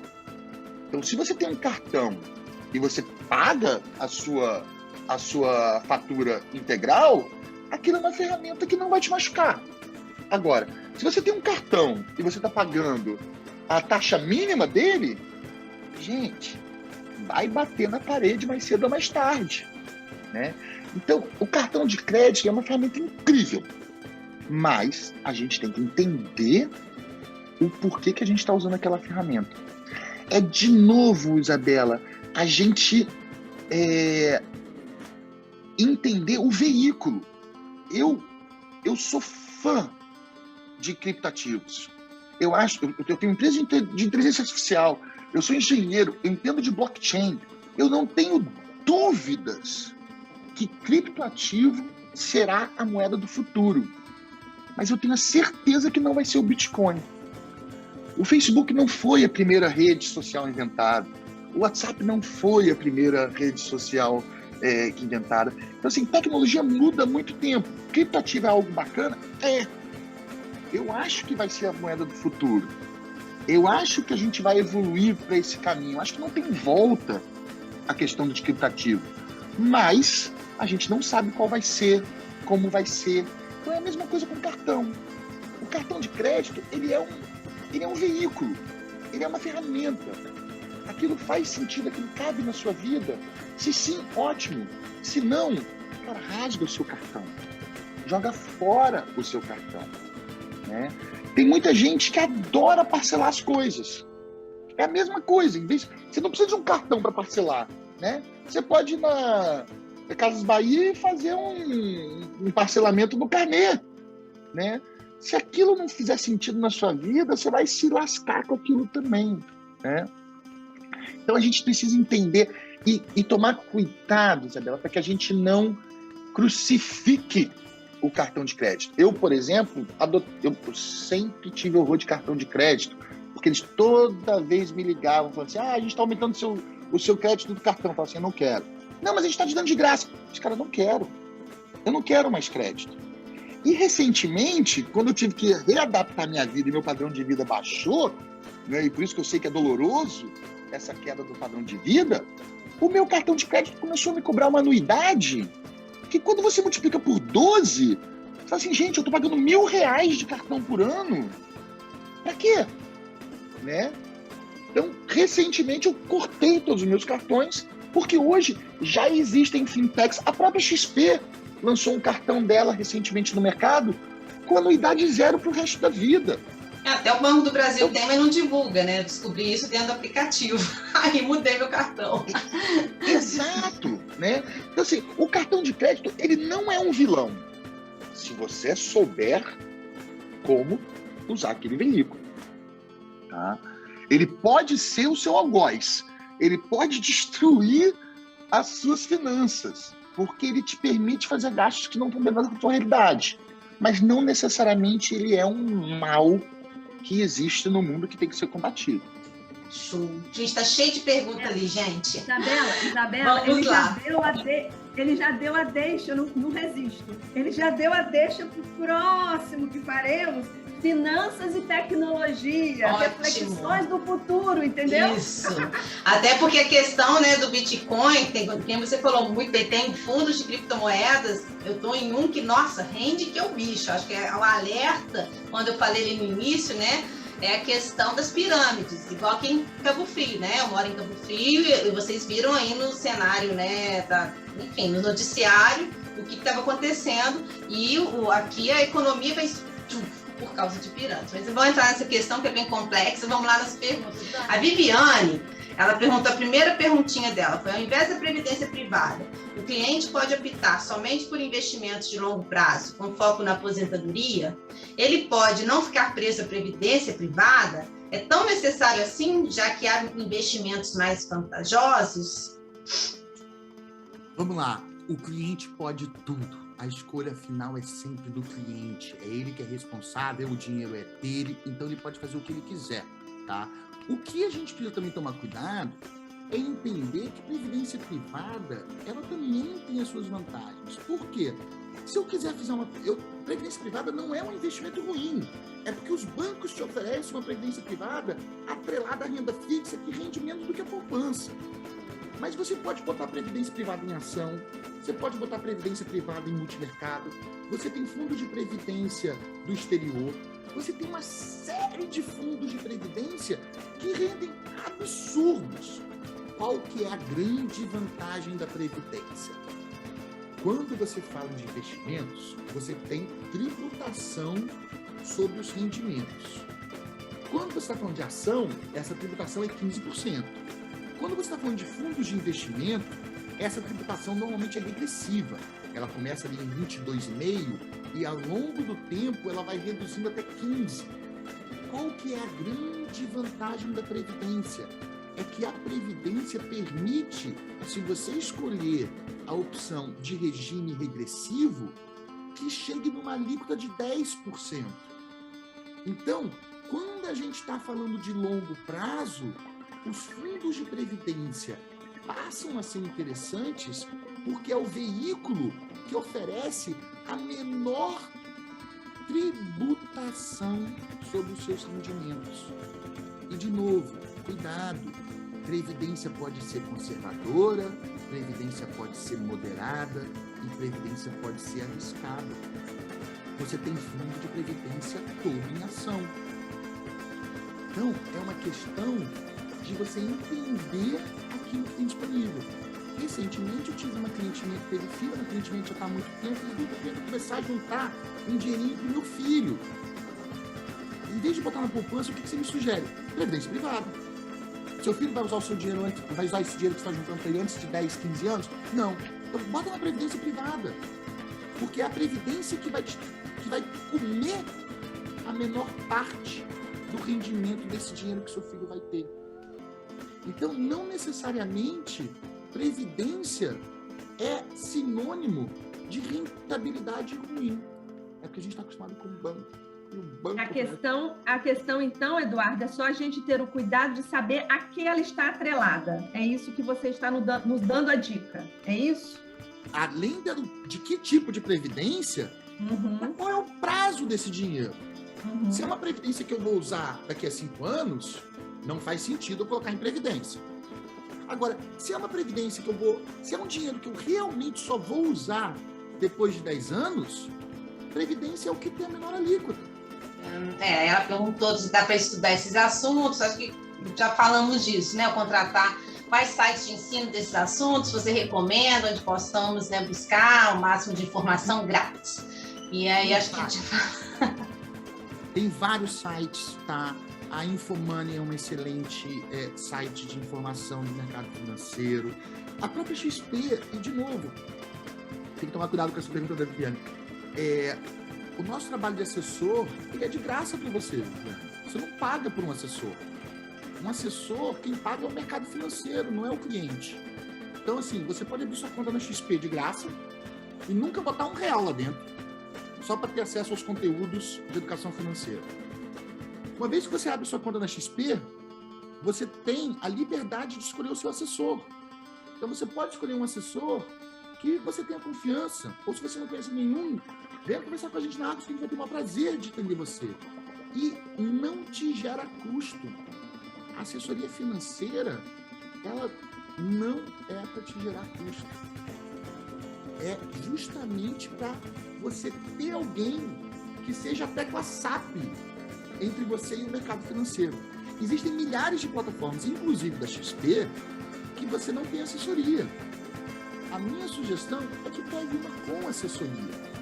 O trabalho do assessor, ele é um trabalho que facilita a sua vida. Milhões de publicações de planejamento financeiro, milhões de escolas com cursos gratuitos.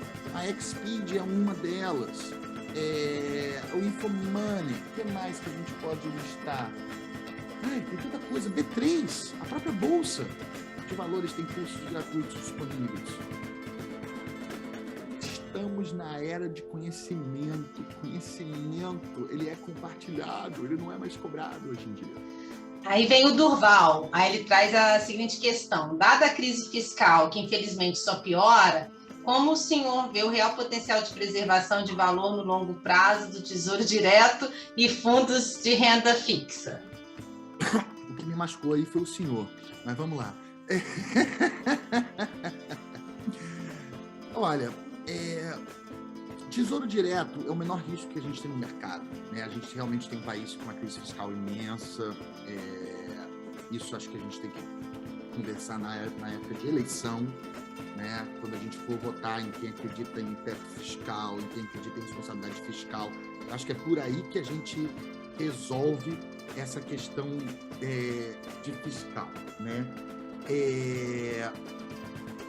Eu gosto muito do Tesouro Direto, é uma ferramenta de custo baixo, tá?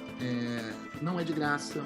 O governo, o Tesouro Direto cobra uma taxazinha de 0,25% ao ano, que é cobrada 2 vezes ao ano, no primeiro dia de janeiro e no primeiro dia de julho, se eu não me engano, tá? Fundo de renda fixa não é uma coisa que eu gosto muito, porque ele te rende ali muito próximo da Selic do Tesouro Direto, e quando existe uma crise como existiu em março de 2020 com o Covid, esses fundos despencaram. As pessoas também têm a impressão de que renda fixa não cai. Cai, né? Tem a questão de marcação ao mercado, marcação na curva. Isso é uma questão um pouco mais complexa, Durval. Talvez eu precise de um pouco mais de tempo para te explicar. Mas me manda um e-mail, cara, que aí a gente entra nesse detalhe, tá? O que é mais preocupante em relação ao fiscal? Se a crise fiscal permanece, o que ela gera? Ela gera inflação. Então, se você está preocupado com a crise fiscal, faça a renda fixa atrelada à inflação. Porque aí você vai ter uma rentabilidade real, sempre acima da inflação. A vantagem do fundo de renda fixa é que normalmente o fundo tem um prazo de resgate mais curto. A renda fixa, quando você compra direto no mercado, você tem que segurar aquele título até a data de vencimento dele. Tá? Então essa que é um pouco a diferença de fundo de renda fixa ou tesouro direto. E de novo, tesouro direto é uma ferramenta. Cuidado com essa subjetividade. Você tem tesouro direto pós-fixado, pré-fixado e atrelado à inflação. Tá? O tesouro direto tem algumas modalidades entre eles. Ela perguntou o que você acha de compra de ações de empresas que investem em educação via internet, de plataformas de ensino? Eu falei, eu não investiria não, porque tem um montão de grupo empresarial querendo privatizar as universidades públicas, e se privatizar, a gente não vai ter um evento como esse gratuito. Então, essa é a minha crença aí, entre Isabela, eu não vou investir nesses grupos em função de reportagens que eu vejo, que eu leio, mas eu sugeri, por que não? Olha, eu ainda sugeri, né? Eu não entendo nada disso. Por que você não investe em ações de energias, em empresas de energias renováveis? Eu, por exemplo, estou em alguns, eu acho muito mais bacana, mas enfim, vamos perguntar para o Eduardo, né? Porque isso eu acho que tem a ver, a gente investe naquilo que também a gente quer que cresça, né? Tem aí projetos, tem empresas para, como é que fala? De questões sociais também, muito bacana, então tem essas questões também. Fala aí, Dudu. Vamos lá. Independente da ideologia, né? Eu sou mercado financeiro, eu sou fora de ideologias. Para mim é igual criptoativo. Eu acho que a crise de 2020 mostrou que o ensino à distância é uma realidade que veio para ficar, independente se ele é privado ou público. O ensino à distância, ele é uma realidade e essa realidade vai estar presente na nossa vida daqui para frente, tá? Eu, pessoa física, tenho o Udux, que é um grupo de educação que eu gosto, eu conheço o diretor, eu gosto da postura deles, então eu tenho 1%zinho da minha carteira naquela ação, daquela empresa. Mas isso, Viviane, é de novo dentro de uma estratégia do que eu acredito que é coerente para mim e diversificando. Por mais que eu goste da empresa, eu nunca coloco mais do que 1% da minha carteira naquela empresa, tá? Além dessas outras áreas que a Isabela comentou, eu tenho investido muito em empresas com conceito ESG alto, né? Que é o ESG, que é essa sigla que está todo mundo comentando agora. São empresas que pensam com boas pontuações na questão de ambiental, na questão de governança, na questão social, na diversidade de mulheres nos seus cargos de direção. Então, existem uma outra série também de setores que são interessantes. Mas sim, eu gosto de empresas de educação. Eu acho que educação é um dos assuntos que muda o nosso país, né? Independente da discussão de privatização ou não, educação é o único caminho que a gente tem para melhorar esse país. Então, se você encontrou uma empresa de educação que você acha que é legal, seja sócia dela. Mas bote 1% só da sua carteira, não bote todo o seu dinheiro lá, não. É que ela falou que está investindo em fundos imobiliários, né? Mas os rendimentos mais seguros estão com menos de 10% ao ano, enfim. Nossa, tem mais 29 perguntas. Vamos ver até onde a gente vai. Depois, assim, Eduardo, vai escrevendo, por favor, no chat, seu e-mail também, né? E os contatos que você passou rapidinho pelo slide, não deu tempo das pessoas, né? E eu também vou colocar lá no YouTube para o pessoal que está acompanhando. E vamos ver até onde dá. Se não, depois a gente também copia essas perguntas e manda por e-mail que não der para responder. E você, se puder, responde, né? Por e-mail. Posso abusar, Isabela? Claro. Enquanto a gente vai perguntas. Deixa eu deixar essa tela mostrando que aí todo mundo que quiser... Ótimo, mais fácil, bem mais prático. Consegue anotar, consegue me mandar WhatsApp, é mais fácil do que a gente botar ali no chat. E você fica à vontade, Eduardo, para falar do seu limite de horário aí, tá? Isso. Tá? Tô tranquilo. Meu único compromisso depois disso é o Jogo do Brasil. Então, aí vem a pergunta da Tainá, mas eu acho que você já respondeu respondendo a da Viviane, o que acha sobre investir na Bolsa de Valores em clubes de futebol. Aí você acabou de responder, né? De certa forma, para a Viviane, essas escolhas, né? Aí vem a Viviane novamente, o assessor financeiro de uma corretora pode fazer essa análise ou é preciso pagar por esse serviço? Ele pode analisar e oferecer os produtos para que tipo de perfil, você vê o tipo de perfil. Não tive uma boa experiência com assessor no início dos meus investimentos. Gente, como qualquer profissão na vida, a gente tem dentista bom, dentista ruim. A gente tem personal trainer bom, personal trainer ruim. A gente tem médico bom, médico ruim. A gente tem cozinheiro bom, cozinheiro ruim.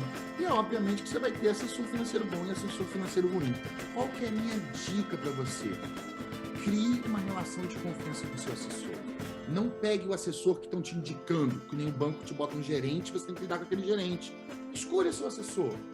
Com certeza você vai ter alguém na família, ou algum conhecido, ou se não tiver ninguém, me liga. Será um prazer conversar contigo. O assessor de investimentos, tá?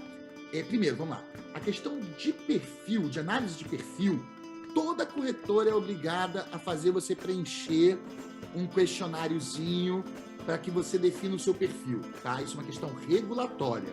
Então, o questionário de perfil de investidor, em qualquer corretora que você vai abrir, inclusive nos bancos, você é obrigado a fazer, tá? Então, entender o seu perfil é o primeiro passo, que você nem precisa do assessor. O assessor, ele vai só detalhar aquele perfil, porque às vezes um perfil moderado, conservador ou agressivo são só 3 níveis de detalhamento e a gente sabe que a pluralidade humana é muito maior do que isso, né? Então você pode ser um conservador que quer fundo, você pode ser um conservador que quer tesouro direto, você pode ser um conservador que quer previdência. Então, assim, existem milhões de nuances que aí o assessor te ajuda, tá? Mas esse serviço, pelo menos na XP, não é cobrado do cliente, tá? Quem paga o meu serviço é o mercado financeiro, tá? Qualquer investimento que você faça, Viviane, ele tem um custo financeiro. Se você vai comprar uma ação, tem um custo de corretagem. Se você vai investir num fundo imobiliário, ele tem uma taxa de administração. Se você vai comprar o tesouro direto, ele tem uma taxa de custódia. Se você vai fazer um fundo imobiliário, ele tem uma taxazinha que reverte para o mercado financeiro. E é dessa taxa que você já paga que uma parte pequenininha remunera o assessor na XP. É assim que funciona, tá?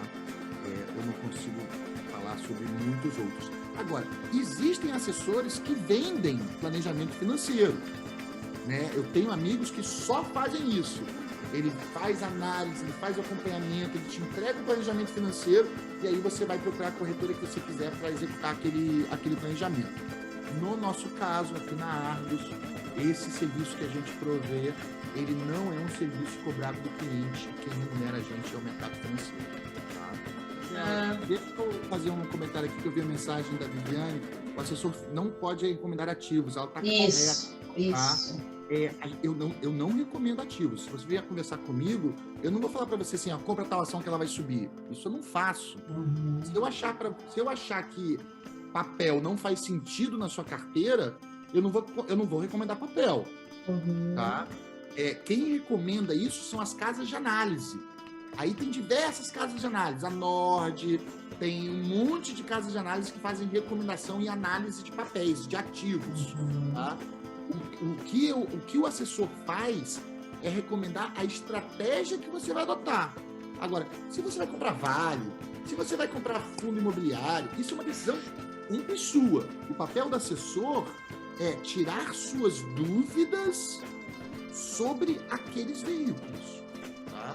Isso é muito importante. A gente não faz... O meu assessor é da XP também, ele não faz, e assim, eu vejo a própria XP, ela, entre outros, né, divulgam, né, top 5, top 10 de ações, mas a decisão é nossa, estudar, né, pedir a opinião do assessor, mas eu vejo que realmente isso é padrão. A Viviane fala que Banco Inter, entre outros bancos digitais, sem anuidade, né, o próprio bancos, igual eu falei, Banco do Brasil tem, mas isso não é divulgado, a gente tem que caçar e pedir para eles emitirem, senão vão emitir aquele que é pago, tem anuidade, né. O Felipe, né, traz... agradece, né, as contribuições, como várias pessoas estão agradecendo. Gostaria de saber sua opinião sobre carteira de ações focada em distribuição de dividendos. Para qual tamanho de bolso você indica? Em que situações? Você acredita que chegaremos ao ponto de cobrança de imposto de renda na distribuição de dividendos? Olha, eu gosto muito de carteira de dividendos, tá? O setor elétrico normalmente é um setor que paga dividendos fantásticos, então tem algumas empresas que eu acredito dentro do setor elétrico que pagam bons dividendos. É uma forma de você trazer recursos para dentro sem tributação. Agora, o que vai acontecer nesse país, cara, seria muita pretensão minha conseguir dizer qual o caminho que a gente vai chegar, né? A gente está aí discutindo toda uma questão de reforma tributária, estão se discutindo taxação de dividendos de empresas. Então, assim, isso tudo muda conforme o andar da carruagem, certo, Felipe Viana? Eu coloquei alguns livros, tá, gente, que eu acho que é bacana. Eduardo, se quiser indicar algum também, Daniele também. Esses livros que eu estou indicando traz reflexões não só no aspecto financeiro, mas de tomadas de decisões na vida, coisas relacionadas à psicologia econômica, a questão também do comportamento do consumidor, escassez, uma nova forma de pensar a falta de recursos na vida das pessoas e nas organizações, foram escritos por árabes, né, tendo em vista situações lá de guerra, situações graves, né, que eles passam, como que foram se reconstruindo e vivendo e aprendendo a viver sem recursos para adquirir mais recursos, e, né, enfim, bem bacana. Rápido, devagar, duas formas de pensar, né, que fala sobre formas de pensar e tomar decisões estratégicas, inclusive sobre a vida financeira, para a gente não ter muito autoconfiança, né, e às vezes o excesso de confiança, muitas vezes em vários tipos de tomadas de decisão na nossa vida prejudica.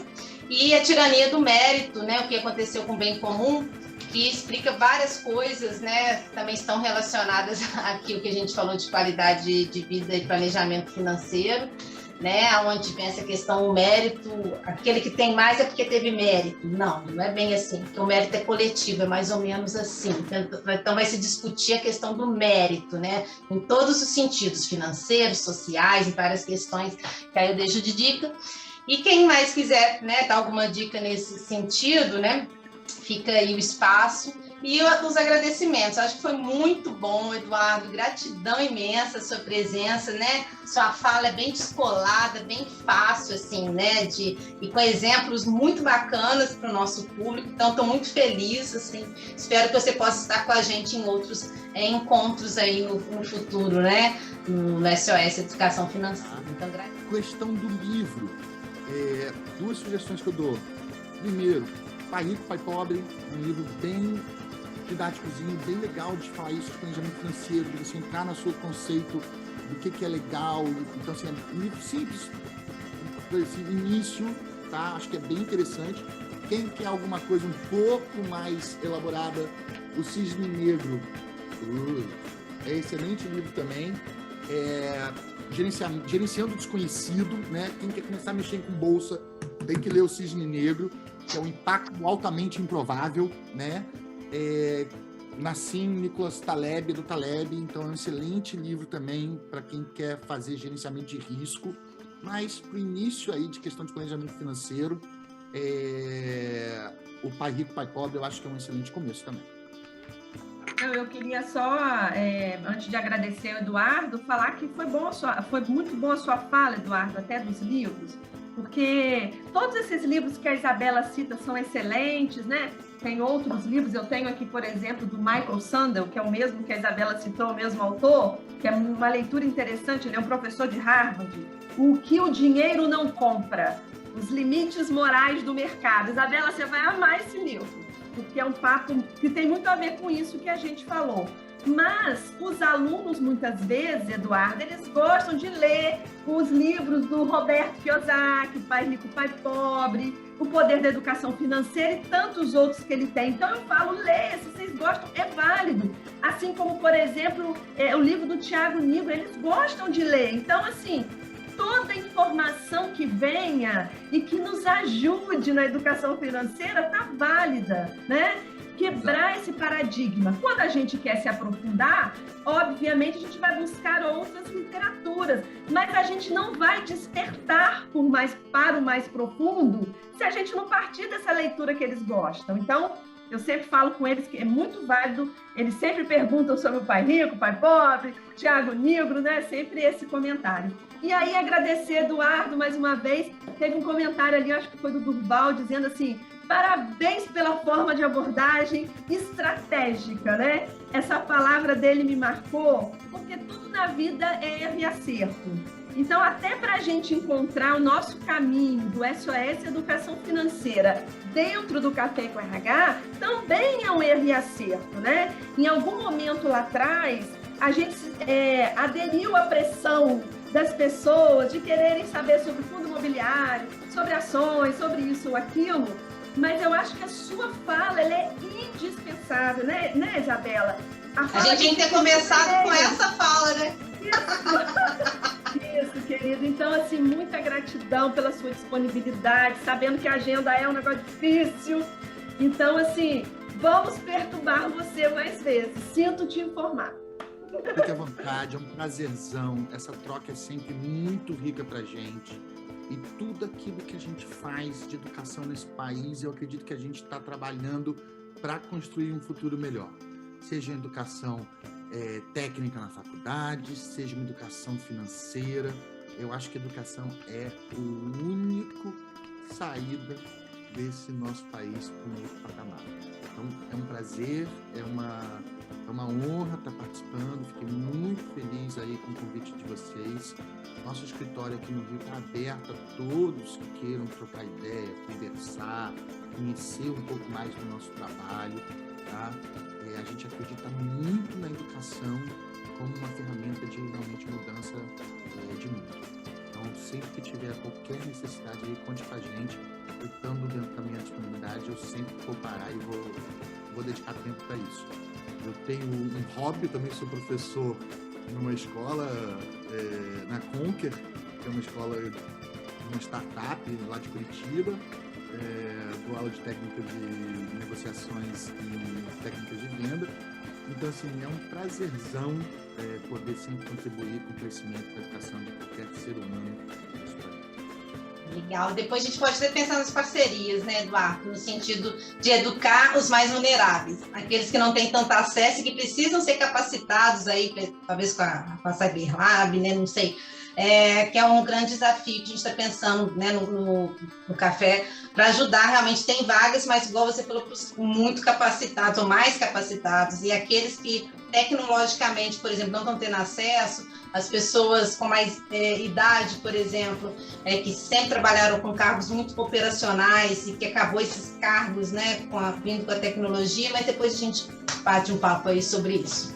Então, gratidão, a gente vai encerrando por aqui e em breve a gente, né, Daniele, vamos pensar no próximo aí, SOS Educação Financeira. Obrigada por todos. Eu acho que essa, agora é sério, né? Eu brinquei com o Eduardo, essa questão da tecnologia, olha, Eduardo, estamos de porta aberta para conversar. A gente pode fazer isso a longo prazo, não precisa ser para agora, mas você que vive e respira inteligência artificial, tecnologia, é um papo muito bacana para a gente fazer esse cruzamento com a questão, abordar a questão dos robôs, o que você pensa sobre isso, o que ainda está por vir.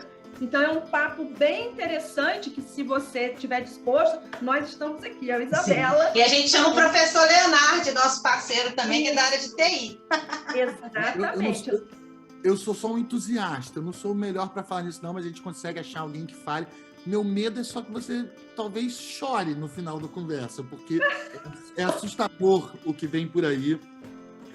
A gente precisa se preparar para uma mudança. Aí eu indico esse, Hackeando Darwin, né? Que aí tá falando disso, que é muito bom também. Legal. Obrigada, Eduardo. Gente, bom fim de semana, que hoje é quinta, amanhã vai sextar, né? Tudo de bom para todo mundo. Feriado aí na semana que vem também. E vamos que vamos, né? Gratidão. Um beijão para todos. Boa noite. Um beijo, gente. Um beijo para todos. Tchau, tchau.